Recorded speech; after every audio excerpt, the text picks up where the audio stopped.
Hi hello ನಮಸ್ತೆ welcome back to my YouTube channel. So ಏನಪ್ಪ ನುಗ್ಗೆಕಾಯಿ ತೋರಿಸ್ತಿದ್ದೀನಿ ಅಂತ ಅಂದ್ಕೊಂಡ್ರೆ, ಸೊ ನೋಡಿ ಇವತ್ತು ನುಗ್ಗೆಕಾಯಿ ಸಾಂಬಾರು ಹೇಗೆ ಮಾಡೋದು ಅಂತ ಹೇಳಿ ತೋರಿಸ್ಕೊಡ್ತೀನಿ. ನೋಡಿ ಈ ಥರ ಸಣ್ಣ ಮೀಡಿಯಮ್ದು ಈ ಥರ ಒಂದು 8 ನುಗ್ಗೆಕಾಯಿ ಇದೆ. ಸೊ ಇದನ್ನು ಸಣ್ಣಕ್ಕೆ ಒಂದು ಇಷ್ಟಿಷ್ಟೇ ಪೀಸ್ ಮಾಡಿಕೊಂಡು ಕಟ್ ಮಾಡಿಟ್ಕೊಳ್ಳುವ. ಸೊ ನೋಡಿ ಇವಾಗ ನುಗ್ಗೆಕಾಯಿನ ಈ ಥರ ಸಣ್ಣದಾಗಿ ಪೀಸ್ ಮಾಡಿ ಇಟ್ಕೊಂಡಿದ್ದೀನಿ. ಇವಾಗ ಇದಕ್ಕೆ ಒಂದು ಈರುಳ್ಳಿನ ಈ ಥರ ಉದ್ದ ಕಟ್ ಮಾಡಿ ಹಾಕೋತಿದ್ದೀನಿ. ಹಾಗೆ ಒಂದು ಟೊಮೊಟೊ ಕೂಡ ಈ ಥರ ಸಣ್ಣದಾಗಿ ಕಟ್ ಮಾಡಿ ಹಾಕೋತಿದ್ದೀನಿ. ಇಷ್ಟೇ ತರಕಾರಿ ಸಾಕು. ನಿಮಗೆ ಬೇಕು ಅಂತಂದರೆ ಕ್ಯಾರೆಟ್ ಬೀನ್ಸ್ ಅದೆಲ್ಲ ಹಾಕೋಬೋದು. ಸೊ ನಂಗೆ ಜಾಸ್ತಿ ತರಕಾರಿ ಬೇಡ, ಇಷ್ಟೇ ಸಾಕು ಹೇಳಿ. ಸೊ ಇವಾಗ ಒಂದು ಕಡೆ ತಗೊಂಡು ಇದಕ್ಕೆ ಕರಿಬೇವು ಸೊಪ್ಪು ಹಾಕ್ತಿದ್ದೀನಿ. ಹಾಗೆ 1 ಸ್ಪೂನ್ ಜೀರಿಗೆ, 1 ಸ್ಪೂನ್ ಸಾಸಿವೆ, ಒಂದು ಸ್ವಲ್ಪ ಕೊತ್ತಂಬರಿ ಕಾಳು, ಸ್ವಲ್ಪ ಕಡಲೆಬೇಳೆ, ಸ್ವಲ್ಪ ಉದ್ದಿನಬೇಳೆ, ಹಾಗೆ ನಿಮ್ಮ ಖಾರ ತಕ್ಕಂಗೆ ನನಗಿಲ್ಲಿ ಒಂದು 5ರಿಂದ 7 ಮೆಣಸು ಹಾಕ್ತಿದ್ದೀನಿ, ಒಣ ಮೆಣಸು. ನಿಮಗೆ ಖಾರ ತಕ್ಕಂಗೆ ನೀವು ಹಾಕ್ಕೊಳ್ಳಿ. ಹಾಗೆ ಸ್ವಲ್ಪ ಅದೆಲ್ಲ ಫ್ರೈ ಮಾಡ್ಕೊಳ್ಳೋಕ್ಕೆ ಸ್ವಲ್ಪ 2 ಸ್ಪೂನ್ ಎಣ್ಣೆ ಹಾಕ್ತಿದ್ದೀನಿ. ಹಾಗೆ ಒಂದು ಸಣ್ಣದು ಇಂಗು. ಇವಾಗ ಇದನ್ನು ಚೆನ್ನಾಗಿ ಫ್ರೈ ಮಾಡ್ಕೋಬೇಕು.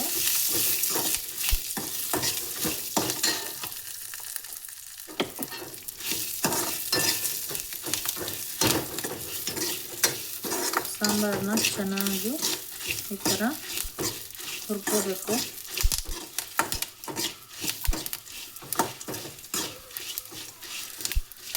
ಸೊ ಪ್ಲೀಸ್ ನನ್ನ ಚಾನಲ್ನ ಯಾರೆಲ್ಲ ಸಬ್ಸ್ಕ್ರೈಬ್ ಮಾಡದೆ ನೋಡ್ತಿದ್ದೀರಾ, ಪ್ಲೀಸ್ ಸಬ್ಸ್ಕ್ರೈಬ್ ಮಾಡ್ಕೊಂಡು ನೋಡಿ. ಆಲ್ರೆಡಿ ಸಬ್ಸ್ಕ್ರೈಬ್ ಮಾಡಿರೋರಿಗೆ ಥ್ಯಾಂಕ್ ಯು.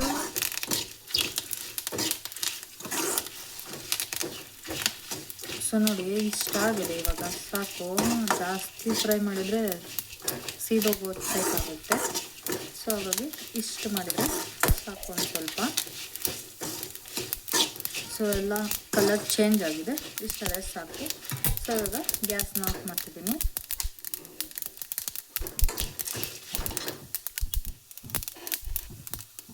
ಸೊ ಇವಾಗ ಇದಕ್ಕೆ 1 ಸ್ಪೂನ್ ಅರಿಶಿನ ಹಾಕ್ತಿದ್ದೀನಿ. ಹಾಗೆ ಸಣ್ಣ ಗಾತ್ರದ ಹುಣಸೆಹಣ್ಣು ಹಾಕ್ತಿದ್ದೀನಿ.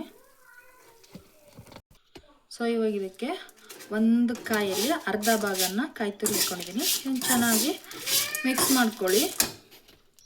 ಸೊ ಇನ್ನು ಚೆನ್ನಾಗಿ ಮಿಕ್ಸ್ ಮಾಡ್ಕೊಂಡಿದ್ದೀನಿ. ಕಾಯಿ ತುರಿ ಹಾಕ್ಕೊಂಡು ಒಂದು ಕಾಯಲ್ಲಿ ಅರ್ಧ ಭಾಗ ಹಾಕ್ಕೊಳ್ಳಿ ಸಾಕು. ಸೊ ಇವಾಗ ಅದನ್ನು ಮಿಕ್ಸಿ ಜಾರ್ ತೊಗೊಂಡಿದ್ದೀನಿ. ಸೊ ಹುರಿದಿರೋಂತಹ ಖಾರನ ಇದಕ್ಕೆ ಮಿಕ್ಸಿ ಬಾಲ್ಗೆ ಹಾಕ್ಕೋಬೇಕು. ಸೊ ಮಿಕ್ಸಿ ಜಾರಿಗೆ ಹಾಕಿದೆ. ಮಿಕ್ಸಿ ಜಾರಿಗೆ ಎಷ್ಟು ಬೇಕೋ ಅಷ್ಟೇ ನೀರು ಹಾಕ್ಕೊಂಡು ಇವಾಗ ಮಿಕ್ಸಿ ಮಾಡ್ಕೊಬರೋ ಇದನ್ನು. ಸೊ ನೋಡಿ ಮಿಕ್ಸಿ ಆಗಿದೆ. ಸೊ ತರಕಾರಿ ಹೆಚ್ಚಿಟ್ಕೊತಿರೋದಕ್ಕೆ ಈ ಮಸಾಲನ ಆ್ಯಡ್ ಮಾಡ್ತಿದ್ದೀನಿ. ಸೊ ಮಸಾಲನ ರುಬ್ಬಿರೋಂತಹ ಅದಕ್ಕೆ ನೀರು ಹಾಕ್ಕೊಂಡು ಮಿಕ್ಸ್ ಮಾಡಿಕೊಂಡು ನೀರು ಹಾಕ್ತಿದ್ದೀನಿ. ಸೊ ಇವಾಗ ಇದಕ್ಕೆ ರುಚಿಗೆ ತಕ್ಕಷ್ಟು ಉಪ್ಪನ್ನು ಹಾಕ್ಕೊಳ್ಳಿ. ಜಾಸ್ತಿ ಹಾಕ್ಕೊಳಕ್ಕೆ ಹೋಗಿ ಮತ್ತು ಊಟ ಮಾಡೋದು ಕಷ್ಟ ಆಗುತ್ತೆ. ಹಾಗೆ ಒಂದು 2 ಸ್ಪೂನ್ ಬೆಲ್ಲ. ಸೊ ನಾನು ಜೋನಿ ಬೆಲ್ಲ ಹಾಕೋದ್ರಿಂದ 2 ಸ್ಪೂನ್ ಹಾಕ್ತಿದ್ದೀನಿ. ನೀವು ಪೆಂಟೆ ಬೆಲ್ಲ ಹಾಕೋದಿದ್ರೆ ಒಂದು ಸಣ್ಣ ಪೆಂಟೆ ಹಾಕಿ.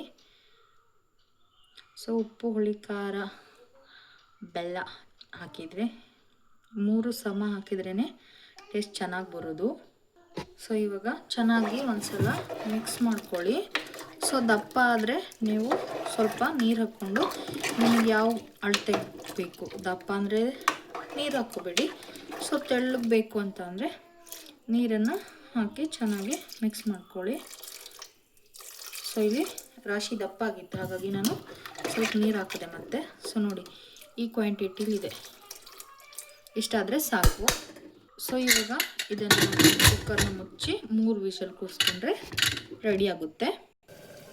ಸೊ ನೋಡಿ ಸಾಂಬಾರು ರೆಡಿಯಾಗಿದೆ. ಸೊ ಈ ರೀತಿಯಾಗಿದೆ ನೋಡಿ, ಇನ್ನೂ ಬಿಸಿ ಇದೆ ನೋಡಿ ಈ ರೀತಿಯಾಗಿದೆ.